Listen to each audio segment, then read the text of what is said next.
Hello, everybody. It's Cary Fridley, and this week we're going to look at Module 12, Jazz Fusion, Part 2.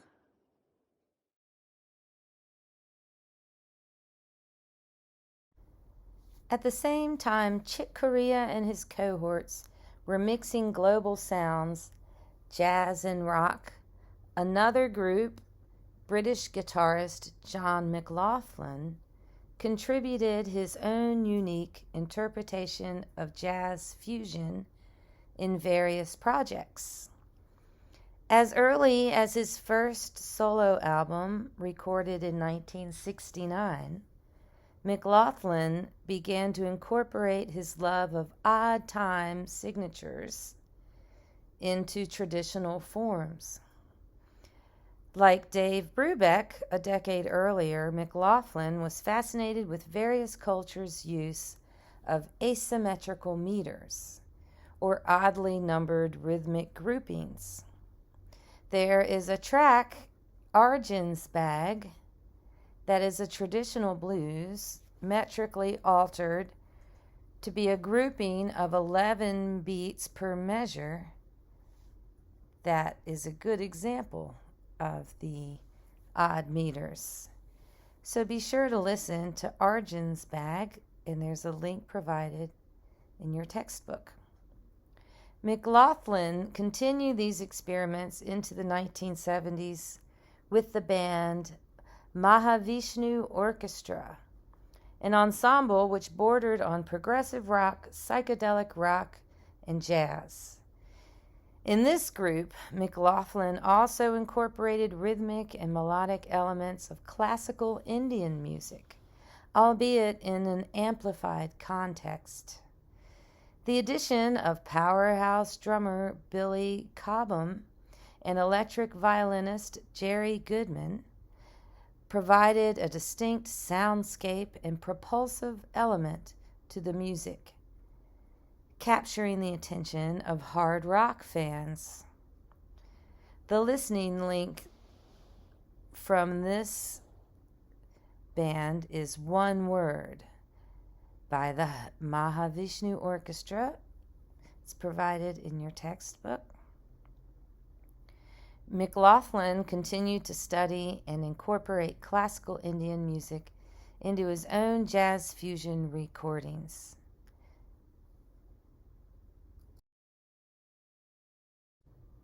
His group, Shakti, seen here, represented Indian music more than jazz fusion at times, but McLaughlin used his eclectic knowledge of various musical genres to draw parallels between the blues and Indian music. While both of these styles are divided by huge geographical distance and cultural differences, they share many musical elements, including an emphasis on improvisation, emulation of the human voice on instruments, like bending pitches to create various inflections, adherence to the form, in the case of Indian music, the raga, and the use of repetitive musical phrases to riff and to signal transitions in the music. The latter can be heard in the korvai, or 3-time repetition of a rhythmic pattern, which often signals the end of a raga in Indian music. In the performance of When Blue Turns to Gold by Shakti, we hear tabla virtuoso Zakir Hussain leading this korvai in the same manner a blues or jazz musician might repeat a tag or a riff at the end of a song to signal a musical conclusion. So be sure to listen to the link in your textbook for When Blue Turns to Gold. Like Zawinul, Shorter, Corea, and McLaughlin, Herbie Hancock was another one of Miles Davis's former bandmates who continued to explore the possibilities of jazz fusion long after leaving Miles's band. Hancock's ensemble Headhunters especially focused on funk music, notably embodied in his composition Chameleon in 1973. The repetitive bass ostinato, while played by the less than a decade-old synthesizer, indicated a return to the earliest days of jazz, when simple rhythmic and harmonic accompaniment provided a more open template over which soloists would improvise. Another parallel to the past can be drawn to the territory bands of Kansas City, where we hear an unrelenting riff providing a melodic foundation. The hypnotic horn and synthesizer melody of Chameleon, while modern in its instrumentation and sound palette, follows the same musical principle as the riffing charts of the Count Basie Big Band. There's a listening link for Chameleon by Herbie Hancock and the Headhunters listed in your textbook, so be sure to listen to Chameleon. Ironically, many of the big bands, which had been performing the arrangements of the swing-era bands, took notice of jazz fusion, incorporating this music into their repertoire. Many notable band leaders who also made a mark as composers and arrangers produced new works fusing the electric instruments, rock and R&B grooves, and musical structure of jazz fusion with traditional big band instrumentation and musical forms. Prolific saxophonist, band leader, composer, and arranger Bob Mintzer exemplified this fusion of old and new with his big band, as can be heard in the heavy drums, persistent percussion, and electric bass riffs of Computer, his composition. The man on the left in this picture leading the big band is Bob Mintzer. Even when the percussion and electric instruments drop out and the ensemble is reduced to an acoustic configuration of saxophone quintet, the technological precision of the inevitable computer age is echoed in the 5 saxophones' tightly synchronized rhythms and articulations. So there's a listening link for Computer listed in your textbook. By the 1980s, jazz fusion had become an established genre. However, many musicians debated if the music was actually jazz or something else entirely. Many of the elements of jazz music, improvisation over a chord progression, jazz harmonies and melodic phrases, jazz rhythms, and concepts of improvisation, including trading fours, as we studied in Module 8, were all prevalent in jazz fusion. Indeed, many jazz fusion musicians were also known for playing what was referred to as straight-ahead jazz, or jazz that fit more into the various bop genres, bebop, hard bop, post-bop, etc.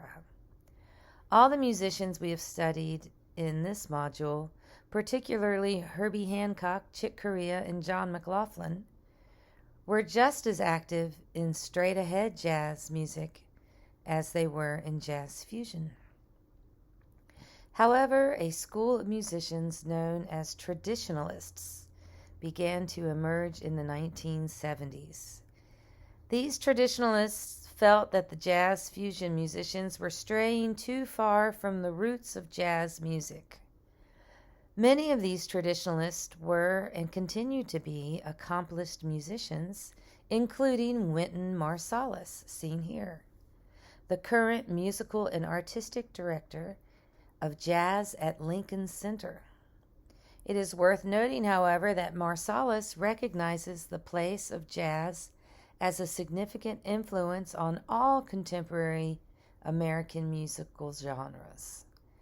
A type of traditional fusion is often programmed in these concerts, including a concert that features a jazz arrangement of Eric Clapton's blues rock song, Layla. So be sure to listen to Layla, performed by Wynton Marsalis and Lincoln Center Jazz Orchestra with Eric Clapton.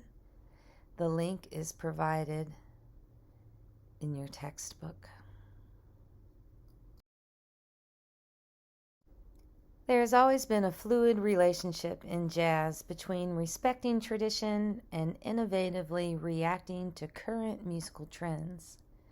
Today, the fusion musicians prefer to lean more towards the latter, while the traditionalists aim to preserve and provide authentic recreations through performance and recordings of older jazz styles.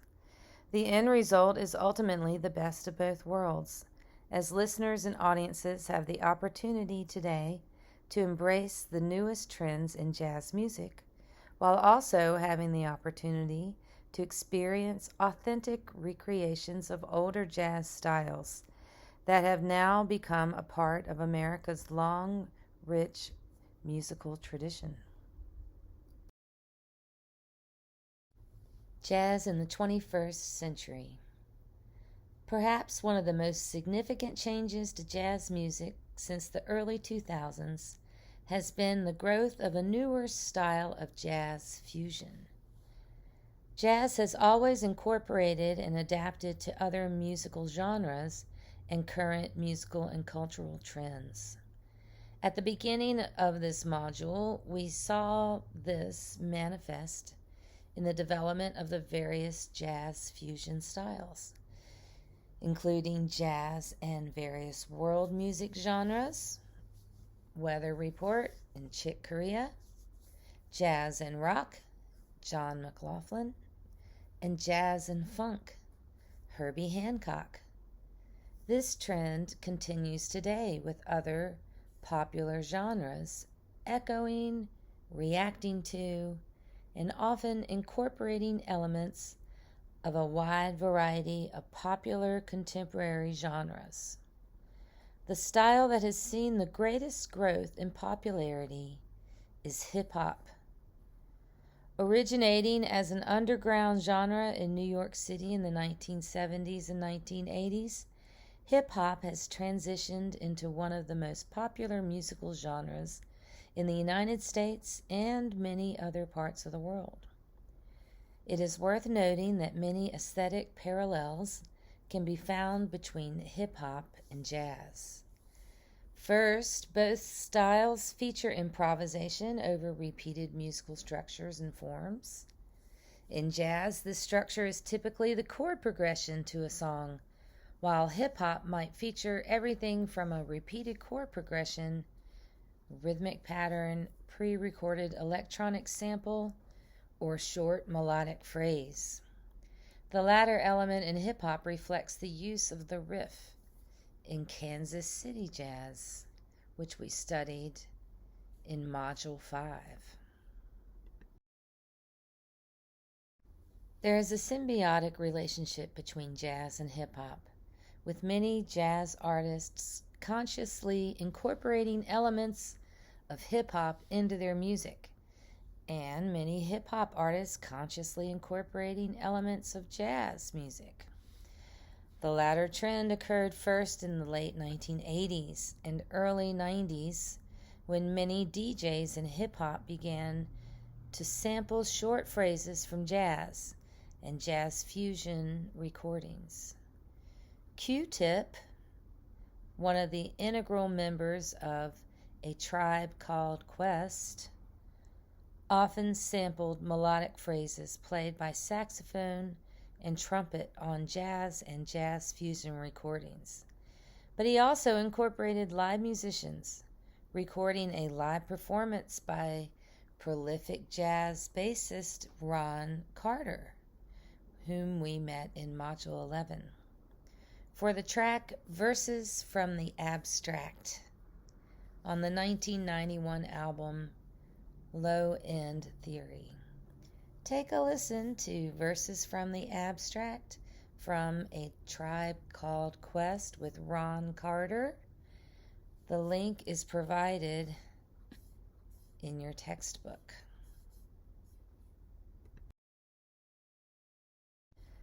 Many artists influenced by hip-hop, particularly in the neo-soul genre, began to incorporate the harmonic, melodic, and rhythmic elements of jazz music into both their studio recordings and live performances.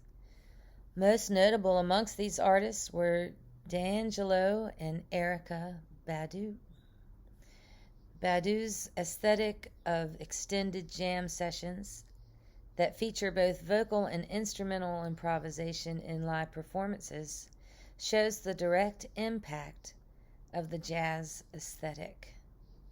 The listening link for On and On by Erykah Badu is provided in your textbook.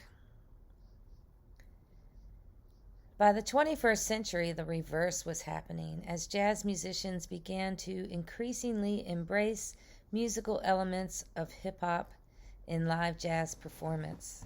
Hip-hop, especially in its earliest days, was a genre known for the use of pre-recorded samples and electronic means of creating music. As early as the mid-1980s, Miles Davis was recording jazz music heavily influenced by hip-hop, featuring traditional acoustic instruments found in jazz with synthesizers and other electronic instruments found in hip-hop. Utilizing synthesizers and rhythms found in hip-hop, Miles once again helped to forge a connection between jazz and the newest music of the day. A good example of this is Tutu by Miles Davis, listed in your textbook. Be sure to listen to Tutu. By the early 2000s, many acoustic jazz musicians actively incorporated these electronically generated elements, utilizing harmonic progressions and rhythmic feels and concepts once found exclusively in hip-hop and electronic genres. We can hear this on Roy Hargrove's composition Strasbourg Saint Denis, which features a hip-hop drum groove, bass line, and harmonic progression, performed entirely by a quintet of exclusively acoustic instruments, including trumpet, played by Hargrove, shown here, alto saxophone, played by Justin Robinson, piano, played by Gerald Clayton, bass, played by Danton Bowler, and drums, played by Montez Coleman. The link for Strasbourg Saint Denis by Roy Hargrove is listed in your textbook, or you can look for it on YouTube and listen to it. Since the 2010s, a wide variety of artists have freely mixed a wide variety of genres to create new forms of jazz fusion. This module cannot possibly cover all of these artists, but some of the most well-known and influential includes bassist, vocalist, composer Esperanza Spalding, that you can see here, pianist, composer Robert Glasper, and saxophonist, composer Kamasi Washington. Glossary. Asymmetrical meters. Meters which are grouped by odd numbers of beats. 5, 7, 9, 11, etc. Extended techniques. Techniques which exist outside of traditional techniques on a musical instrument. Fender bass. Electric version of the acoustic bass, often used in rock, R&B, and jazz fusion. Funk, genre of dance music which developed in the late 1960s and early 1970s. Corvai, rhythmic pattern repeated 3 times at the end of a raga. Mahavishnu Orchestra, jazz fusion group formed by John McLaughlin, which fused Indian music and hard rock. Ostinato, a recurring rhythmic pattern. Raga, larger musical form in classical Indian music. Return to Forever, jazz fusion group formed by Chick Corea, which fused R&B, rock, and funk. Shakti, jazz fusion group formed by John McLaughlin, which fused Indian music and blues. Weather Report, jazz fusion group formed by Joseph Zawinul and Wayne Shorter, which continued Miles Davis's aesthetic of collective improvisation and fused various global styles. Significant people: Billy Cobham, drummer; Chick Corea, pianist, keyboardist, composer; Stanley Clark, bassist; Al Di Meola, guitarist; Jerry Goodman, electric violinist; Zakir Hussain, tabla player; John McLaughlin, guitarist, composer; Bob Mintzer, saxophonist, composer, arranger, bandleader; Jaco Pastorius, electric bassist, composer; Flora Purim, vocalist; Lenny White, drummer; Joseph Zawinul, keyboardist and composer. Thanks for watching, everybody.